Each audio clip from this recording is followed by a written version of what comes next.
eu vou estar aqui refletindo em cima do livro de Lucas, no capítulo 18, no Evangelho de Lucas, no capítulo 18, a partir do verso 1, que diz o seguinte: é uma parábola que Jesus conta no modo como ele ia criando associações de entendimento acerca da dinâmica do reino de Deus. Dinâmica essa não visível, não aparente, mas no modo e no único lugar onde essas dinâmicas podem se processar, que é no coração da gente, que é no coração dos homens, das mulheres, de todos. E diz o verso 1 do capítulo 18: disse-lhe Jesus uma parábola sobre o dever de orar sempre e nunca esmorecer, né? E ele diz: havia em certa cidade um juiz que não temia a Deus, nem respeitava homem algum. Havia também naquela mesma cidade uma viúva que vinha ter com ele dizendo: julga a minha causa contra o meu adversário. Ele por algum tempo não a quis atender, mas depois disse consigo: bem que eu não temo a Deus nem respeito a homem algum. Todavia, como esta viúva me importuna, julgarei a sua causa para não suceder que, por fim, venha a molestar-me. Então disse o Senhor: considerai no que diz este juiz iníquo. Não fará Deus justiça aos seus escolhidos, que a ele clamam dia e noite, embora pareça demorado em defendê-los? Digo-vos que depressa lhes fará justiça. Contudo, quando vier o Filho do Homem, achará porventura fé na terra? Achará porventura fé na terra? Espírito Santo de Deus, eu te peço que o teu Espírito possa fertilizar os corações com terra adubada, com terra apropriada para o germinar da tua palavra e para o crescimento e para a frutificação abundante na direção da vida em todos nós, por intermédio da tua palavra, que é saúde, vida e poder em nós. É o que eu te peço, em o nome de Jesus. Amém. Graças a Deus pela parábola, porque nela, na utilização de imagens e de símbolos, nós podemos, então, estabelecer entendimento e associação no modo como as coisas acontecem dentro da gente. Em primeiro lugar, é interessante notar o contraste que Jesus cria. Ele pega a imagem de uma função que na sociedade cumpre a ideia de poder, de status, no contraste com uma outra imagem que na sociedade, sobretudo do tempo e da época de Jesus, era uma representação altamente depreciativa, que é a figura da mulher e ainda por cima viúva. Num tempo e numa época altamente patriarcal e machista, essa era uma condição muito difícil para se conseguir a própria subsistência, porque a mulher precisava de uma certa forma estar assistida e amparada por uma figura masculina, a fim de que ela pudesse ter algum espaço de respeito, de respeitabilidade e até mesmo de produtividade e atuação dentro daquela sociedade. De modo que então Jesus pega essa figura mais contrastante com o que seja o poder e antagoniza com a figura do que seja o desfavorecimento, a imagem, a representação do desfavorecimento, que era uma viúva pobre. Ora, Jesus pega essas duas imagens contrastantes e ele adiciona alguns detalhes. Ao juiz, a figura de poder, ele atribui perversidade, ele atribui maldade, ele vincula deliberações e maquinações egoístas que trabalham em causa própria, que não visualizam o próximo, que só se utilizam do poder que têm e exploram a posição em que estão apenas para trabalharem em função daquilo que lhes cabe, daquilo que lhes interessa. De modo que, no que diz respeito ao problema do outro, isso é sempre algo secundário, terciário ou praticamente nulo. Mas mesmo diante de uma instância,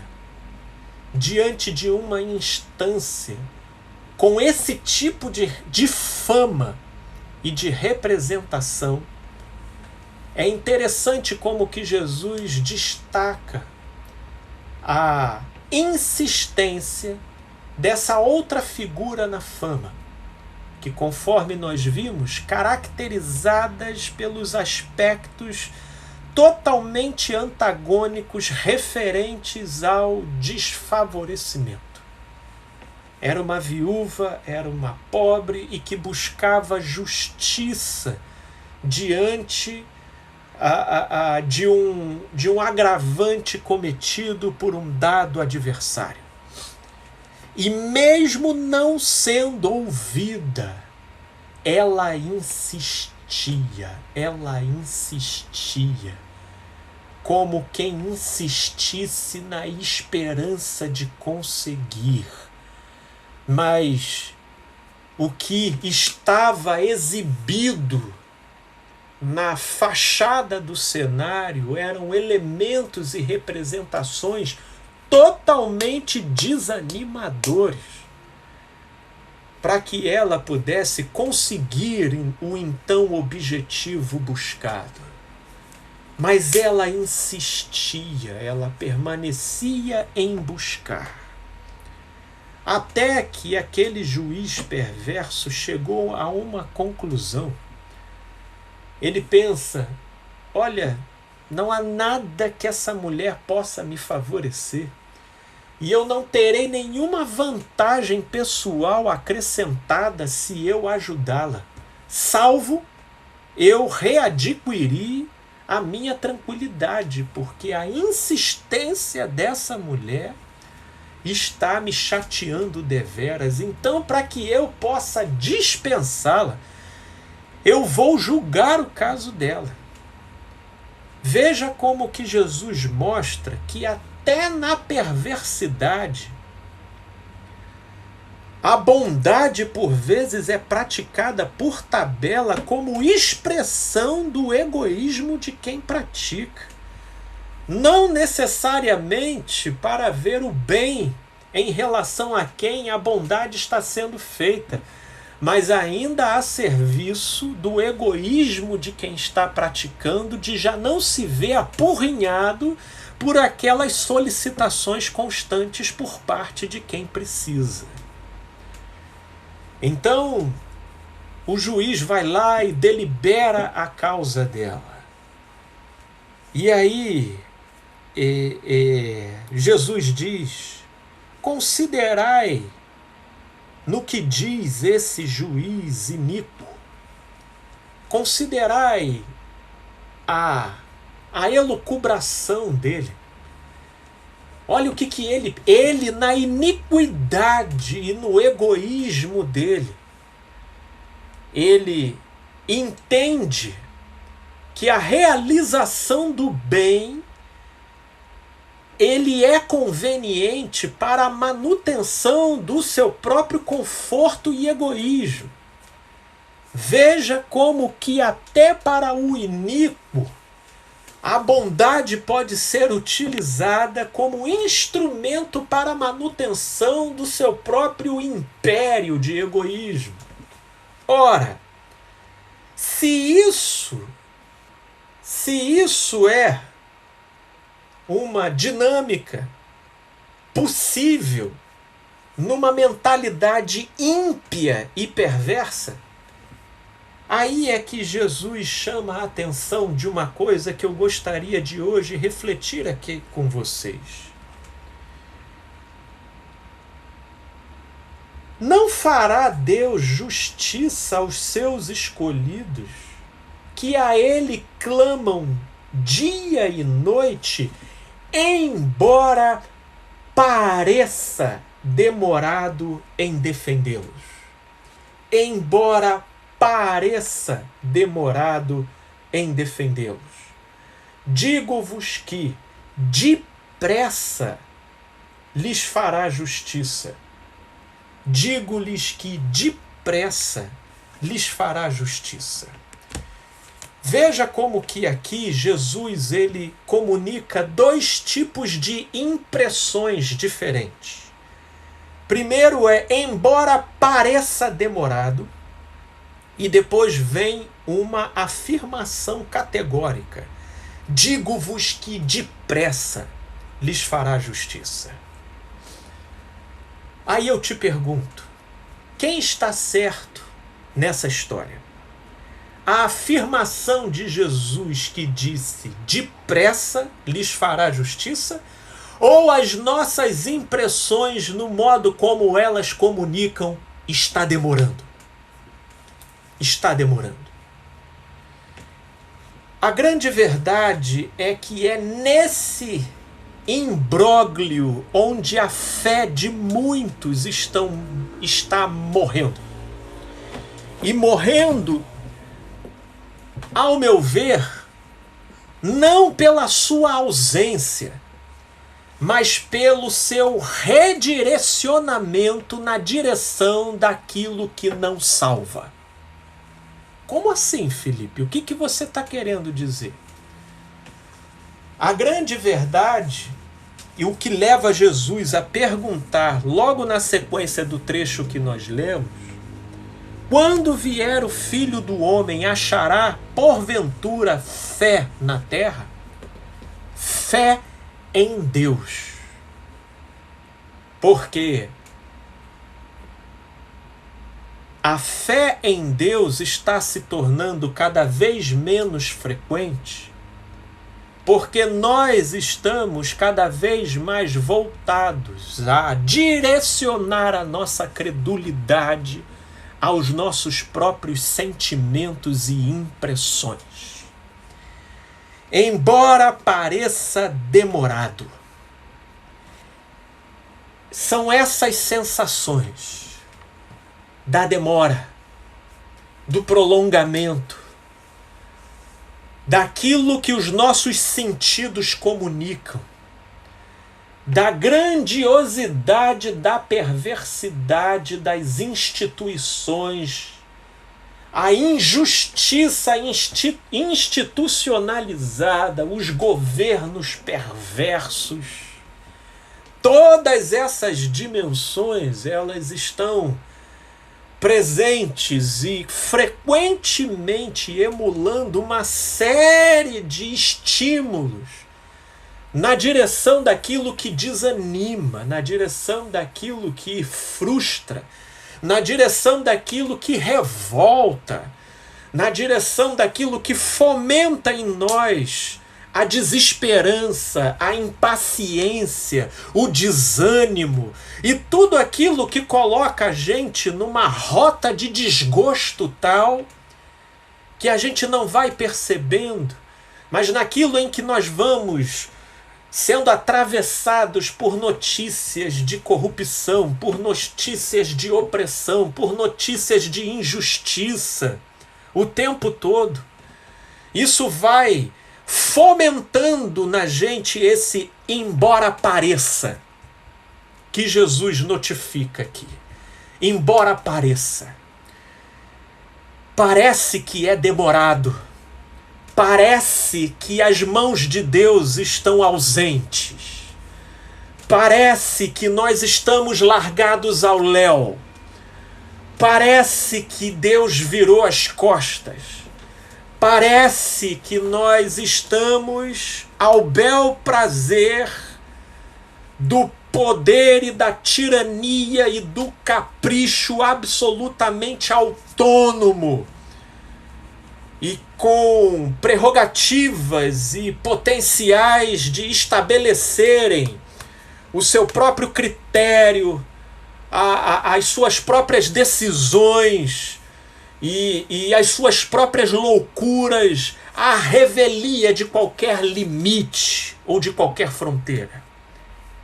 Parece, embora pareça, parece. Esse parece aqui de Jesus, ele remete a gente para as nossas sensações. Que é o que ele diz no verso 7. Não fará Deus justiça aos seus escolhidos, que a eles clamam dia e noite, embora pareça demorado em defendê-los.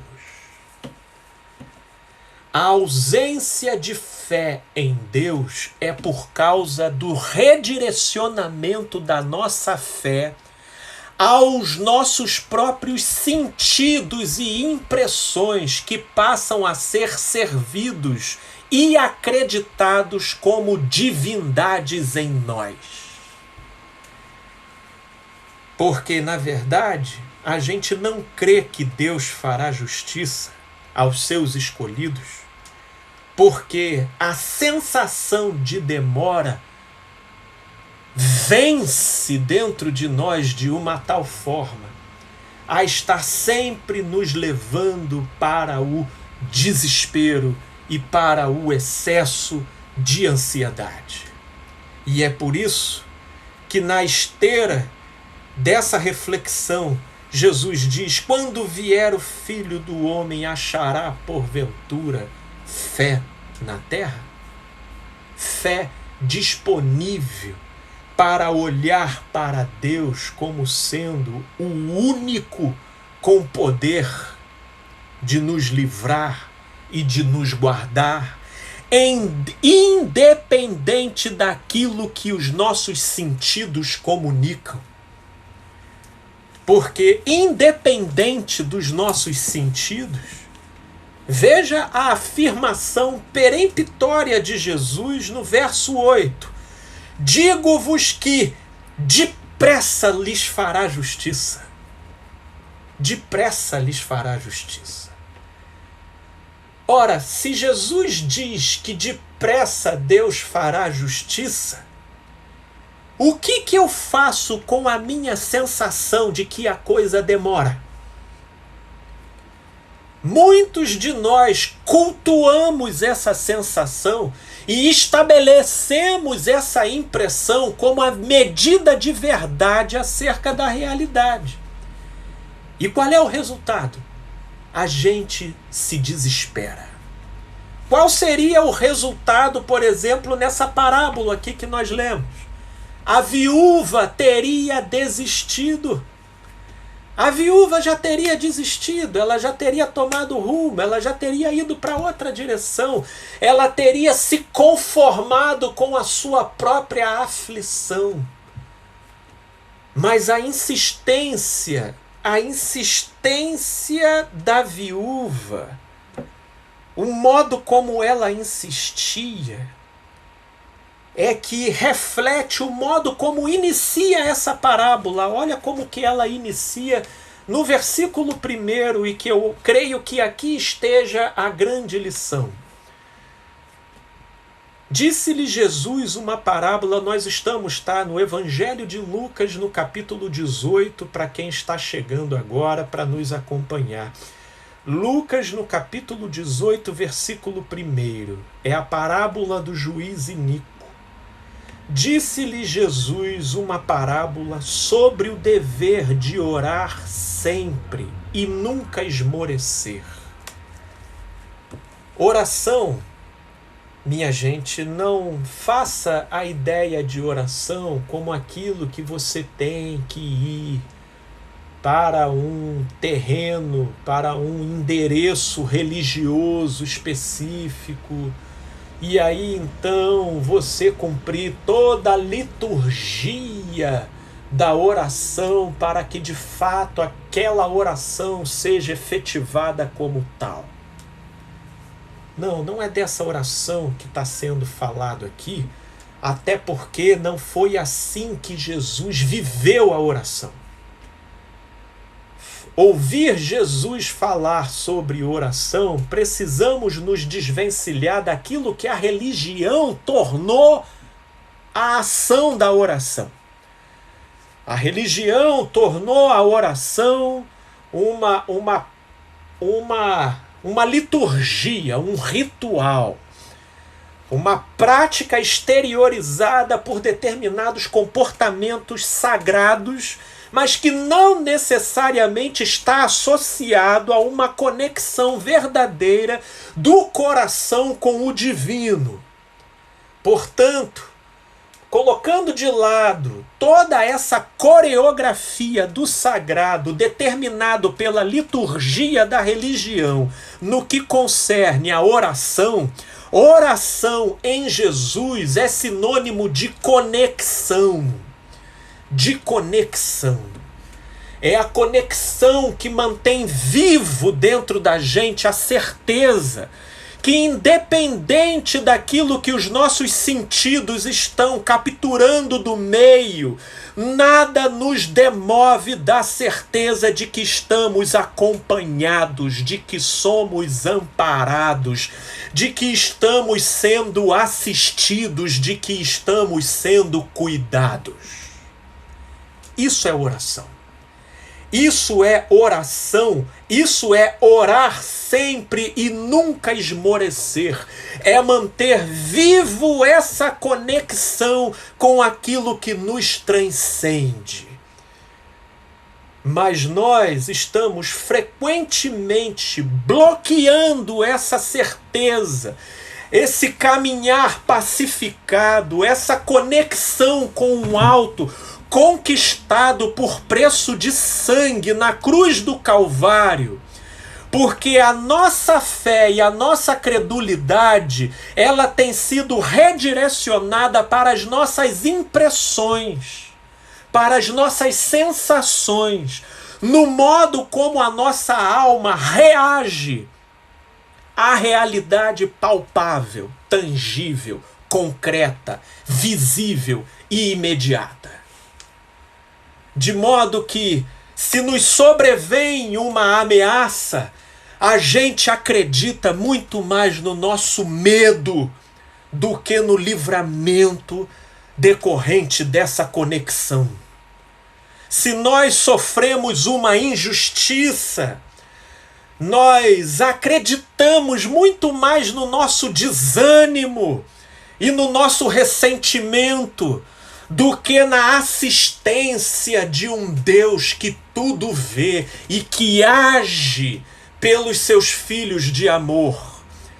O que Jesus está dizendo relativo à possibilidade de já não achar fé na terra é porque todas as nossas certezas estarão divorciadas dessa conexão com Deus, para estarem numa relação idolátrica com as nossas próprias impressões.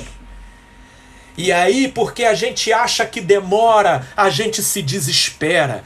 E porque a gente acha que não vai levar a lugar nenhum, então a gente se magoa e quer se vingar. Então, porque a gente acha que não haverá intervenção, então a gente vai ficando cínico na história.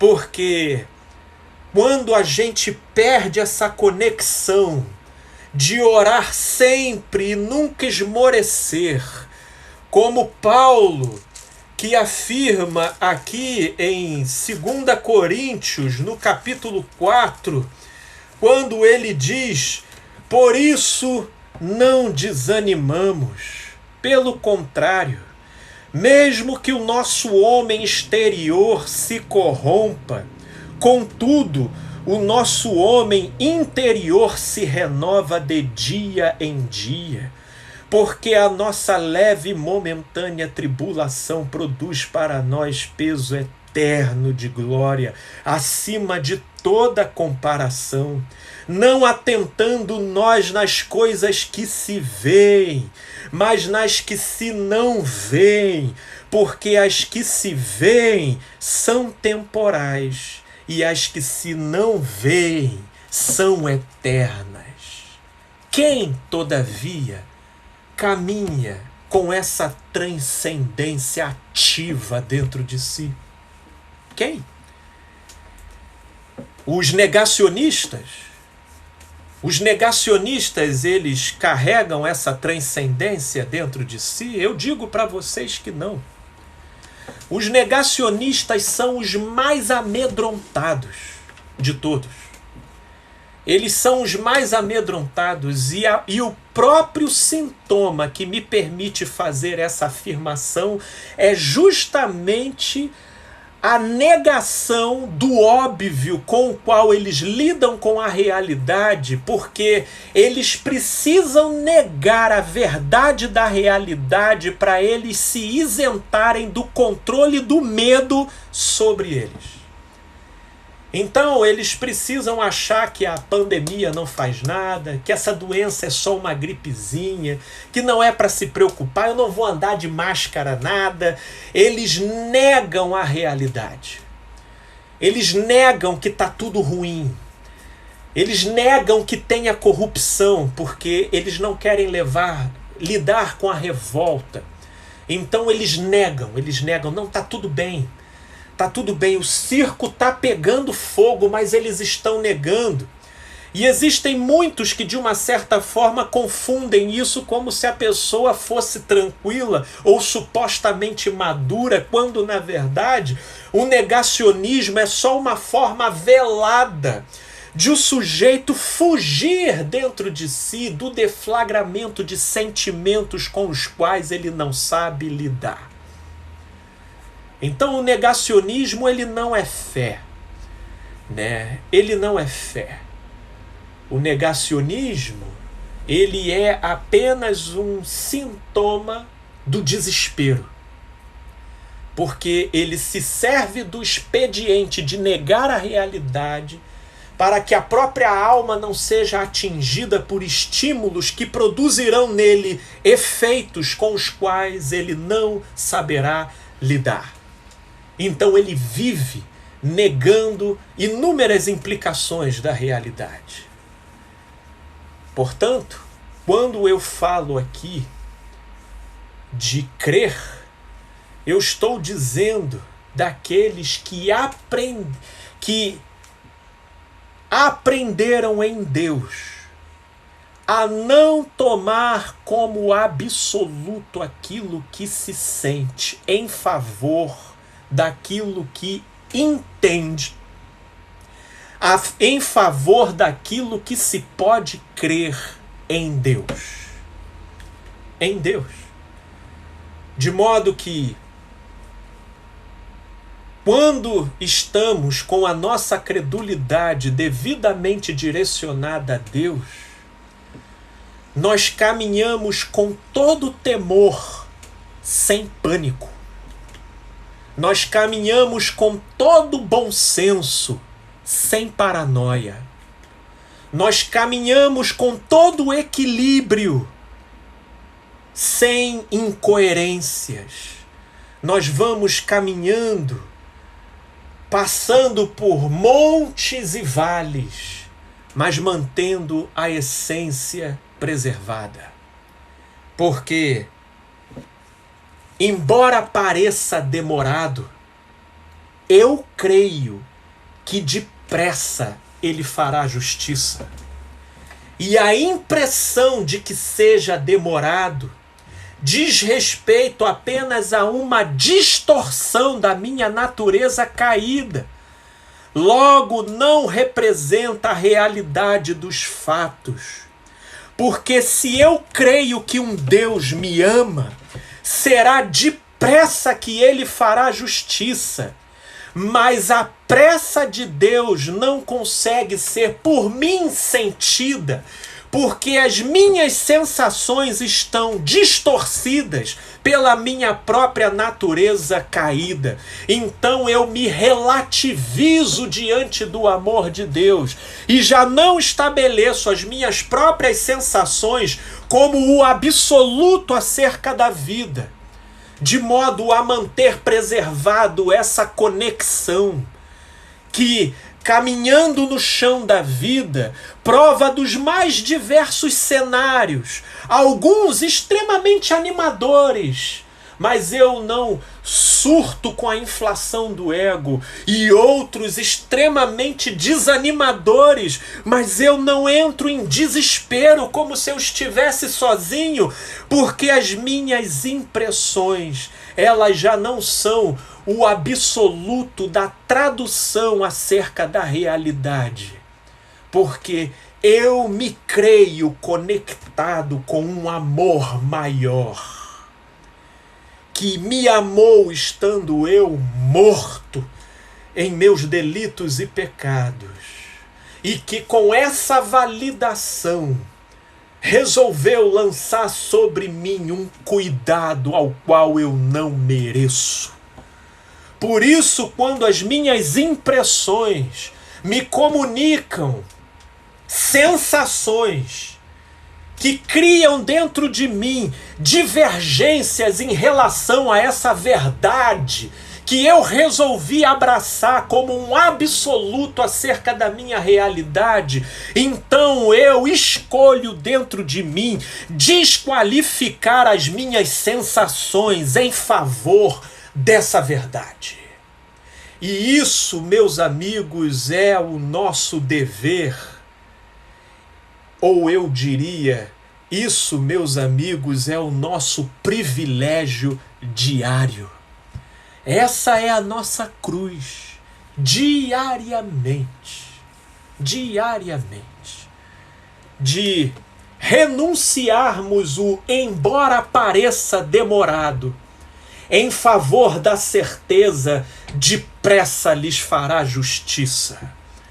Porque nós não somos apenas aquilo que nós sentimos, nós somos, sobretudo, aquilo que nós decidimos ser, aquilo que nós fomentamos em fé, com o nosso olhar voltado para Deus.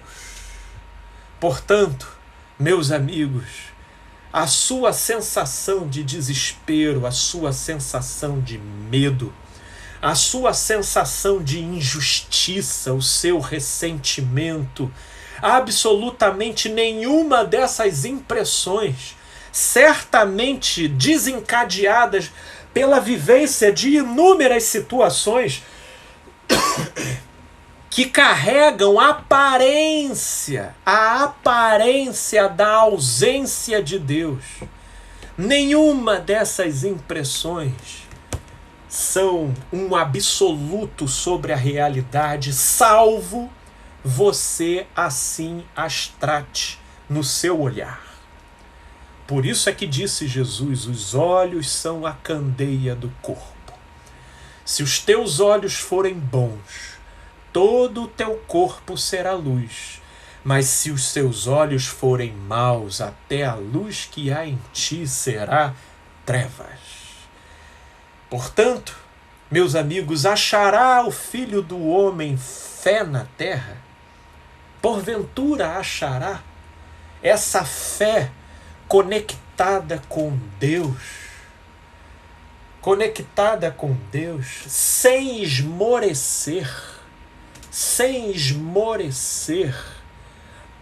em função dos estímulos que a gente recebe em decorrência das coisas que ocorrem ao nosso redor,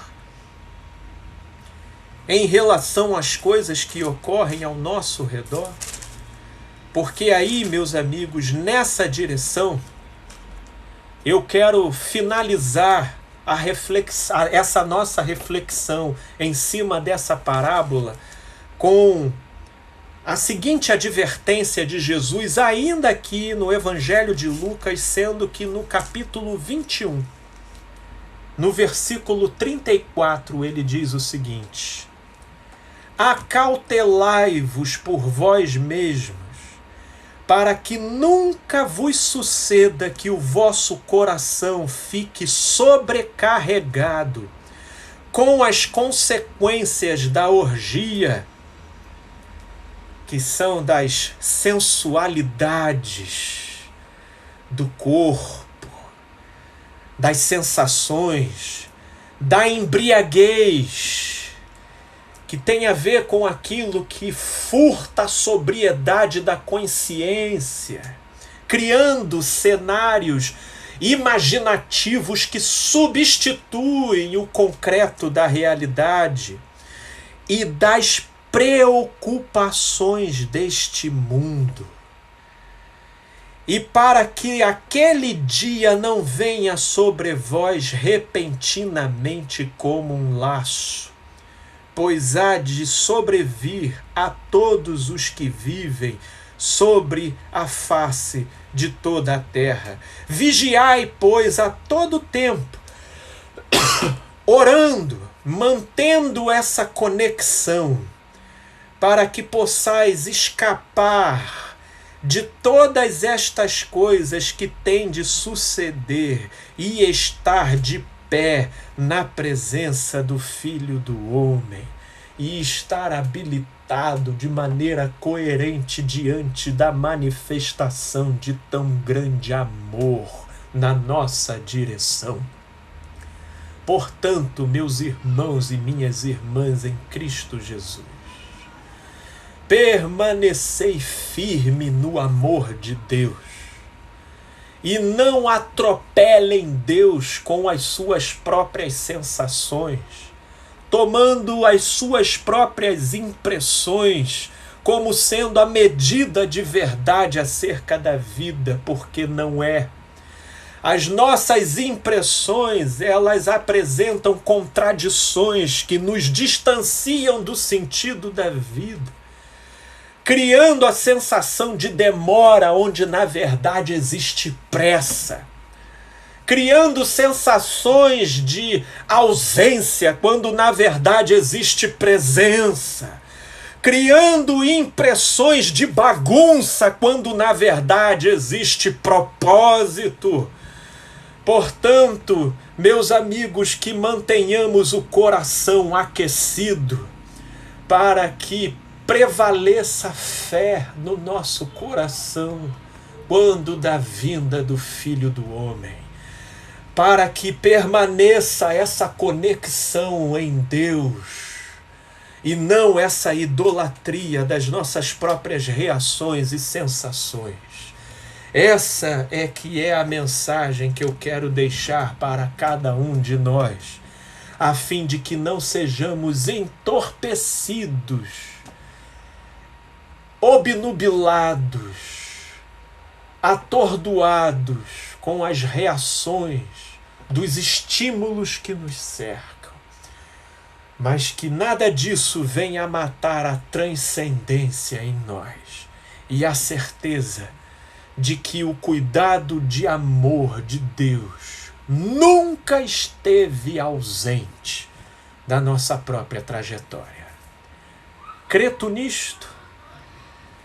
Espírito Santo de Deus, eu te peço com todo o meu coração que tu possas complementar essa mensagem no coração de cada amigo, tanto aqui da sala do Zoom, quanto aqui do Instagram, sejam os que estão me assistindo agora, sejam os que me assistirão posteriormente.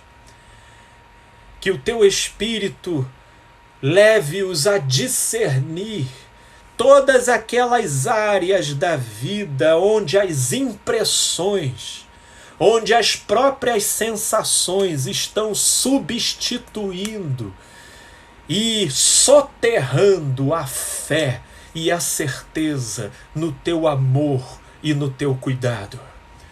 Ilumina-nos, ó Pai, ilumina-nos com a tua graça, para que, identificando, a fé possa retomar o seu lugar, de promover em nós a certeza do teu amor e do teu cuidado, para que não venhamos a esmorecer nessa conexão de amor, diante das muitas preocupações, diante dos inúmeros estímulos que o tempo todo tentam nos assediar para nos afastar desta obra poderosa de redenção e de amor do teu Espírito. É assim que eu te peço, no poderoso nome de Jesus, a fim de que saiamos daqui fortalecidos, pacificados, aquietados, sabendo que a tua providência não tarda e de que a única coisa que nos leva a ter a impressão de demora são as nossas sensações distorcidas, dos quais nós lhe pedimos as tuas misericórdias, a fim de que tu não leves em consideração, porque nós cremos que o teu amor não falha, e ele é sempre depressa, ele é sempre na hora, ele é sempre quando tem que ser. Que essa certeza agora se torne plena dentro de nós, nos curando das nossas próprias distorções. É o que nós lhe pedimos, no poderoso nome de Jesus. Amém e amém.